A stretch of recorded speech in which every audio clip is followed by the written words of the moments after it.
E kemi mbritur në intervistën e mbrëmjes, ju uroj mirëseardhjen Afrim Kresniqit, analist në Ora News. Kënaqësi që të kam këtu, Afrim. Besoj se e ke ndjekur zhvillimet e fundit politike, lobimi në Shtetet Bashkuara të Amerikës i Partisë Demokratike dhe ndikimi i mundshëm një influencë ruse ka qenë kryefjala e kësaj jave. Ka vërtet elemente për të shqetësuar në këtë debat që po bëhet? Në fakt ka element për të shqetësuar të shumë fisht, po unë personalisht elementin kryesor e shoh me praktikën e lobingut që ndjekun partitë politike në Shqipëri. Nëse ne shohim të gjithë mekanizmat e lobingut që kanë vepruar sidomos në 10 vitet e fundit, nëse ndej para 10 vitesh ishte lobingi i shtetit për NATO-n dhe në kuadër të integrimit, në vitet e fundit ka kaluar lobim partijak liderëve politik dhe janë lobime të cilat janë jashtë sistemit ton të kontrolluar, që quhet transparencës publike, dhe nuk dim kush është impakti publik që sjellin për shoqërinë shqiptare. Dhe nëse do ishte vërtet një shqetësim institucional për ta zgjidhur këtë problematike, përveç hetimit zyrtar që duhet kishte rast të tilla, do duhet një orë më parë që deputetët të merrin një nismë për të bërë një ligj mbi lobimin, mbi problematikën e lobimit dhe se si përdoren. Ne kemi në Shqipëri rreth 13 këshilltarë të huaj që veprojnë në partitë ndryshme politike, në fushata elektorale, të cilët nuk bëjnë deklarime në sistemin tonë tatimor, nuk janë objekt i hetimit dhe i verifikimit. Po në fakt duhet jenë? Duhet jenë gjithsa veprojnë edhe pse janë shteta të huaj. Nëse shteta shqiptare veprojnë Shtetet Bashkuara të Amerikës, është detyruar të deklarojë gjithçka në strukturën amerikane. Të njëjtën gjë duhet ndodhë në Shqipëri.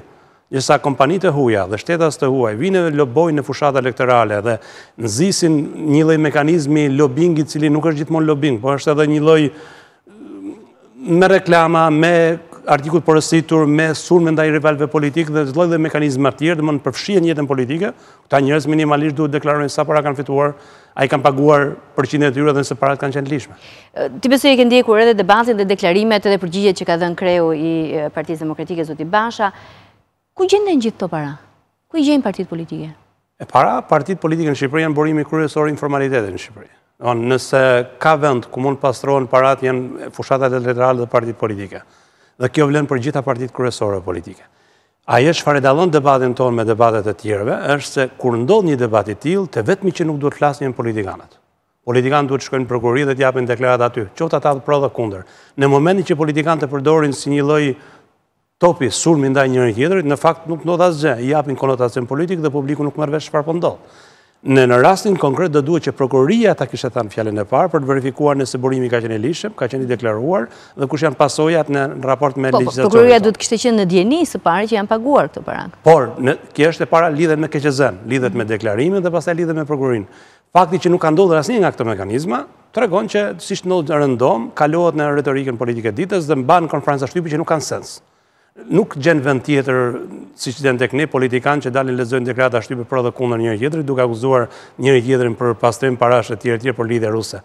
Një parti serioze, një shtet serioz vepron krejt ndryshe. Vepron me prokurori, vepron me komision parlamentare timor dhe me mekanizma të tjerë që i njeh ligjin në Shqipëri. Komisionet parlamentare timore kanë përfunduar me 2 raporte me debate po më shumë politike se sa konferencat e shtypit. Nuk para kanë prodhuar një dokument besueshëm. Nëse ne ndryshojmë bazën e referimit dhe punës komisioneve timore, në mënyrë automatike ndryshon dhe situata në raport me ta. Në momentin që ne nuk i kemi dhënë fuqi atyre, po thjesht bëjnë raporte dhe bëjnë raporte paralele, nuk kanë ndonjë vlerë përveç vlerës politike.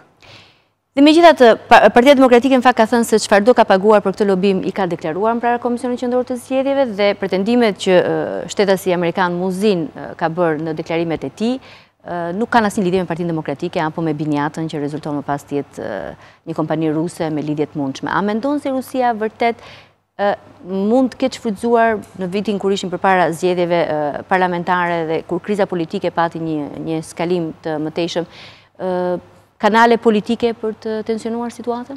Nëse unë do pranej këtë gjë, do pranej që Shqipëria është një vend geopolitik me interesa globale. Shqipëria është vend aq i vogël, sa fushata elektorale në Shqipëri, sidomos fushata e fundit kur dihej kush do fitonte, nuk ka asnjë lloj vlere në geopolitikën ndërkombëtare. Është e saktë që rusët kanë prezencë në rajon dhe kanë prezencë sidomos dhe interesa sidomos në Kosovë dhe në shtetet e tjera, më shumë atje prezent në Shqipëri, por nga ana tjetër është qartë që palët po spekulojnë në raport me Rusinë. Unë nuk njoh parti politike në Shqipëri që të jetë shitur në fytyrën si politikanë të përdorin, po një politikanë që kanë përdorur lidhjet ruse për karrierë politike. Dhe kjo duhet ndarë çfarë është diplomaci, çfarë është akt zyrtar dhe çfarë është akt informal dhe shkelje ligji. Edhe në këtë rast, në moment që preket siguria kombëtare, do duhet veprojnë institucionet e sigurisë kombëtare, gjë që nuk ka ndodhur. Kështu që gjithçka unë e shoh si një lloj, po themi një lloj fortune ngot për të rreqë vëmendje nga gjërat e tjera. është gjëja më themelore. Partitë duhet shkojnë në prokurori dhe prokuroria duhet të flasë në mënyrë që publiku të informohet. Në fakt, duhet i thrasë prokuroria, më tepër se të shkojnë në partitë.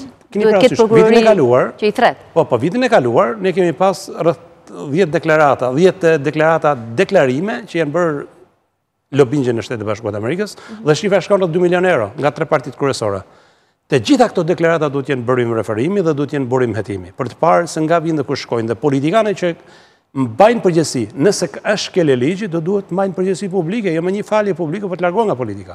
Ky është rregulli i demokracisë. Nëse nuk ndodh kjo gjë, gjithçka tjetër nuk vlen dhe përsëri të vazhdojmë fushat nashme të kemi të njëjtën gjë. Ka edhe një tjetër debat. Në fundit këto pagesa për lobime janë bërë nga partitë politike, jo nga emrat e atyre që kanë firmosur. Subjekti. Si duhet të jetë e vërteta, në fakt. Kur duhet mbaj përgjegjësi? Partia si strukturë? Apo ai që ka vënë emrin dhe që drejton partinë? Rregullisht normal që partia është subjekt dhe partia bën marrëveshje, por individi i cili drejton partinë në çdo rast individi përgjegjës për gjërat pozitive negative që ndodhin në parti. Dakor, përgjegjësi morale. Është përgjegjësi ligjërisht e mban struktura partijake. E mban persona që kanë firmosur. Edhe ligjërisht përgjigjen dhe janë përcaktuara kush është kryetar, sekretar, përgjigjen financiar dhe struktura të tjera.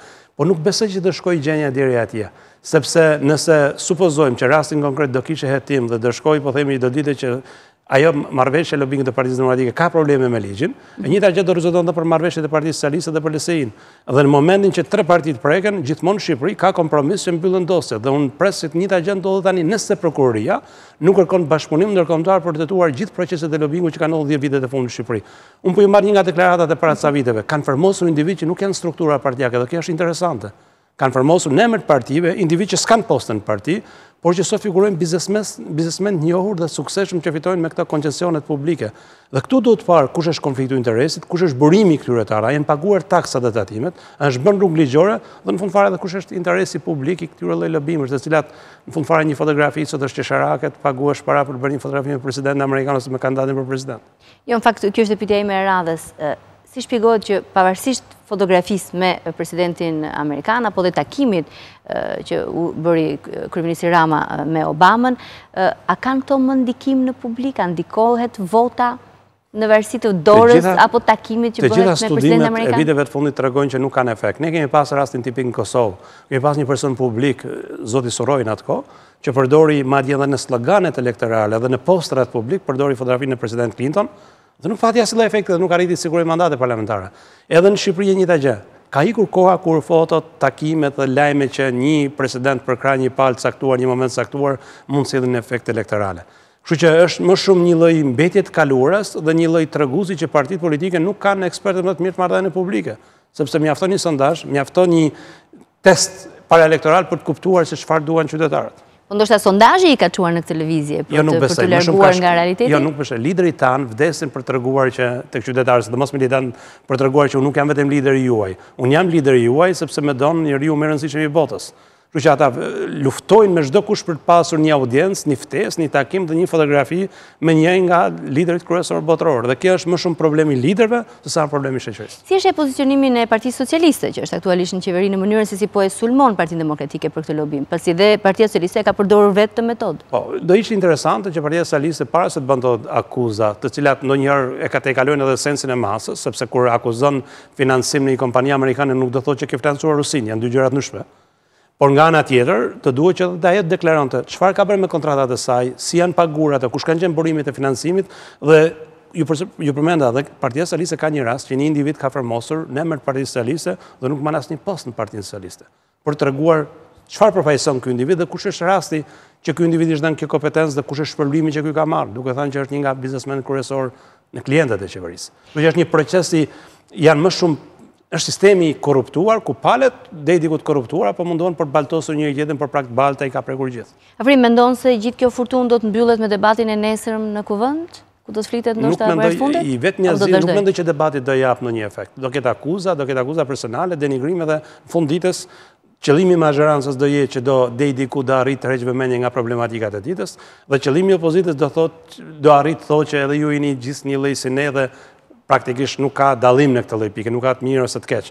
Por për publikun është humbje kohe, që ne të humbim një seancë parlamentare, një mundësi, po themi, për të miratuar ligje gjëra të rëndësishme, me gjëra të tilla për sa kohë që nuk ka folur prokuroria. Unë pres që të flas prokuroria. Dhe nëse deputetët do kishin vërtet një shqetësim publik, do duhet i dërgoni një letër prokurorisë përgjithshme për t'i kërkuar që të raportojnë në parlament për financimet e bëra nga partitë politike shqiptare në Shtetet e Bashkuara të Amerikës dhe në vende të tjera, sepse nuk janë vetëm Shtetet e Bashkuara të Amerikës. Po ndërkohë, duket se të paktën nga burimet mediatike ka një hetim të nisur dhe në Shtetet e Bashkuara të Amerikës për rastin e partnerit e konsulentit në këtë rast Muzin. Mund të ketë zhvillime për te oqeanit?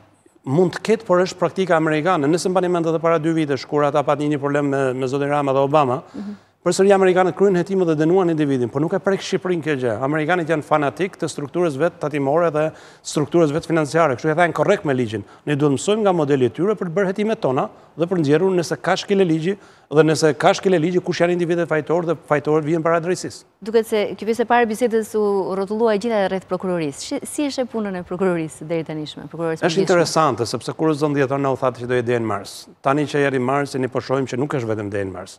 Ndërkohë që prokurori e re u ndodh përpara një situate ku pa një presion madh ndërkombëtar për të bërë ndryshime, por edhe një prishmëri të madhe publike për të kapur ata që quhen peshqit e mëdhej. Deri tani nuk ka arritur ende të dalë nga zyra për ta bërë këtë gjë. Unë po ju marr, po themi, detajet e dukshme. Ne kemi një numër skandalesh publike dhe individ me imunitet dhe zyrtar të lartë të cilët kanë dosje në prokurori. Çdo prokuror i përgjithshëm do ketë bilans punës të tij ditën që do deklarojë çfarë ka bërë me këtë dosje, që të mos shkojmë pastaj tek shkeljet, po themi, teknike dhe gjërat e tjera që ne kemi parë në fushatat electorale apo denoncime që janë bërë flagrante për zyrtar të tjerë të mesëm.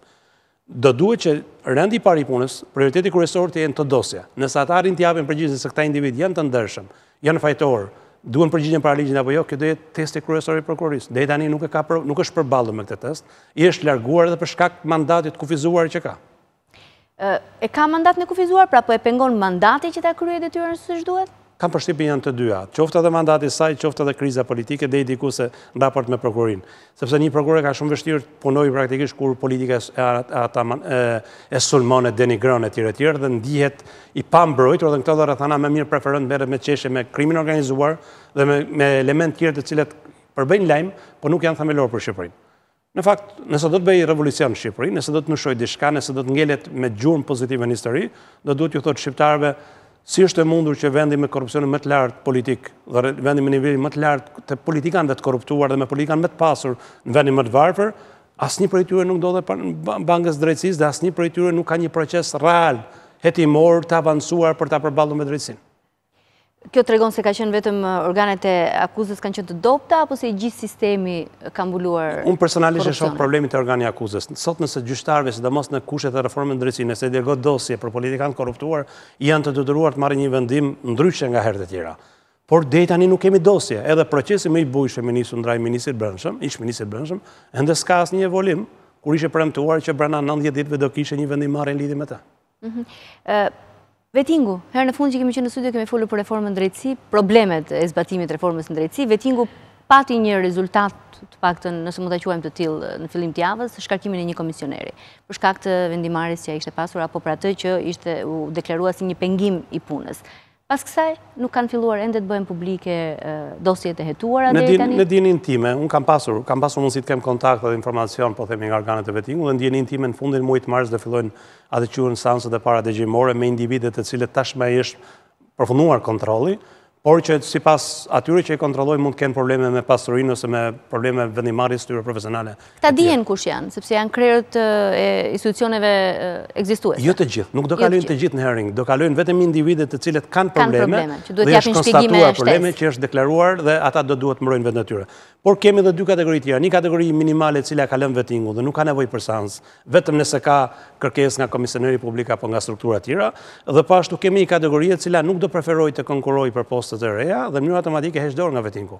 Dhe kjo kategori do vazhdojë të zerohet, nëse kemi pa 2-3 dorëheqje periudhën e fundit, me siguri do kemi dorëheqje të tjera, sidomos të muajit fillim muajit të tashëm.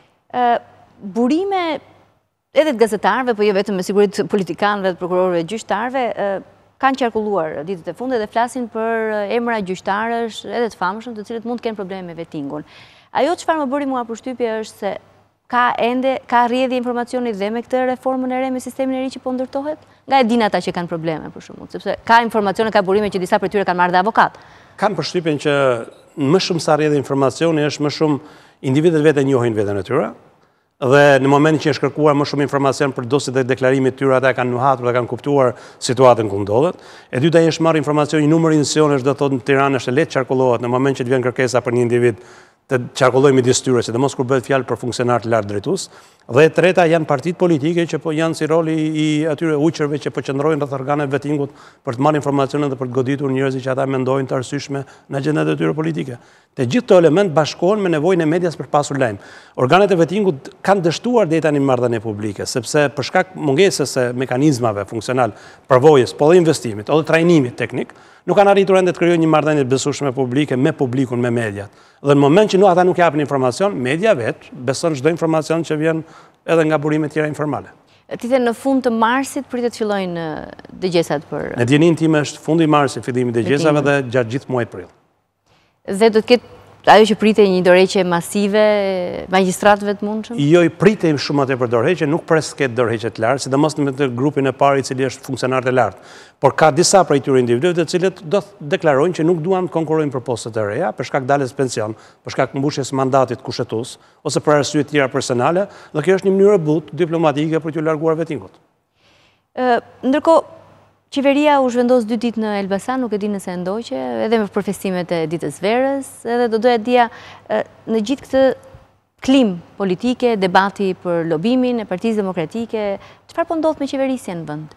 Qeveria mbushi 6 muaj dhe ishte koha unë prisja që qeveria mblidhet në Këshill Ministra dhe diskutoj çfarë ka bërë 6 muaj për të parë ku janë reformat e premtuara, ku është situata, cila është gjendja ekonomike e shtetit dhe kush janë prioritetet për të ardhmen. Fakti që ajo vazhdon me mekanizmin e vizitave turistike në qytete të ndryshme për të prodhuar lajme të cilat nuk prodhojnë asgjë në ekonomi dhe në reforma, është më shumë ikje nga përgjegjësia dhe deri diku furnizim i publikut dhe i medias me lajme të cilat nuk janë lajme. Ne pam Elbasanin për shembull, është shokuese, është paradoksale, është luks për Shqipërinë që gjithë ministrat të detyrohen shkojnë atje dhe të prodhojnë kronika, për shembull siç pam Ministra e Drejtësisë në burgje për vizituar burgosurit e tjerë. S'ka pse shkon për gjëra të tilla. Ai është sforcuar shkoj, Ministri i Arsimit në shkolla, Ministri i Shëndetësisë në sektor tjetër etj. Ky është sforcim i madh, është e pritës, nuk ka sens. Ne njohim shumë mirë si funksionojnë të gjëra, më shumë vendos pozitë vështirë strukturën atje se sa zgjidh ndonjë problematik, dhe gjithë kostoja që harxhon shteti për Elbasanin, më mirë ti shkonte familjet varfra të Elbasanit, të cilat me shkurtimet e fundit në atë që quhet politika sociale, janë dëmtuar shumë më ndjeshëm se sa ka qenë më përpara. Për ta mbyllur meqense kam minutën e fundit, lajmi i mirë Maqedonia me ligjin më në fund? Është ndoshta lajmi më i mirë i ditës, dhe nëse ka lajm për ditën e verës, është nisja më e mirë e verës që mund ndodhte. Fakti që u miratua, por edhe fakti tjetër që bëri shumë përshtypje, fakti që ish kryeministri Gruevski ishte një nga radikalet kundër miratimit gjuhës shqipe. Është një politikan investuar shumë nga Tirana, në raporte personale dhe zyrtare, dhe që faktorët politik kanë besuar për vite me radhë që ai duhet ishte partneri shqiptarëve. Ngjarjet e tilla treguan që interesat partijake nuk ndryshojnë, pavarësisht kostumit dhe imazhit. Dhe marrëdhënie personale. Ka ende autorizimin në pritje zoti Bushati nga presidenti Meta për marrëveshjen me Greqinë? Mendoj që kanë zgjidhur, mendoj që është arritur kompromisi, këtë është çështje teknike ditet dhe shkoj tek ajo tezë që ne kemi thënë fillim, kur palët do ta gjeni veten e përfshirë dhe do ndjen të respektuar qoftë edhe nga pala greke, secila palë do gjende kompromisin dhe ndjen intime gjërat janë afruar prezident. Ka një tezë tjetër që është artikuluar ditët e fundit gjithashtu që ndoshta nuk bëhet fjalë për një marrëveshje në prill me Cipras. Cipras mund të vinë në Shqipëri, të takohen, por marrëveshja do t'i përkas në momentin kur të jetë gati për të firmosur. Nuk besoj edhe unë që do ketë vizita e prillit është më shumë vizite për thyer ato që quhen akut diplomatik dhe për shkak të një feste që me konotacion fetar, kështu që do përdor për arsye të tjera. Por është zgjidhur, fakti që është zgjidhur është edhe një mësim se si funksionojnë gjërat. Nëse shteti do kishte funksionuar me institucione që në fillim, shumë nga këto lloj replikash publike do ishin evituar. Faleminderit Afrim Krasniqi.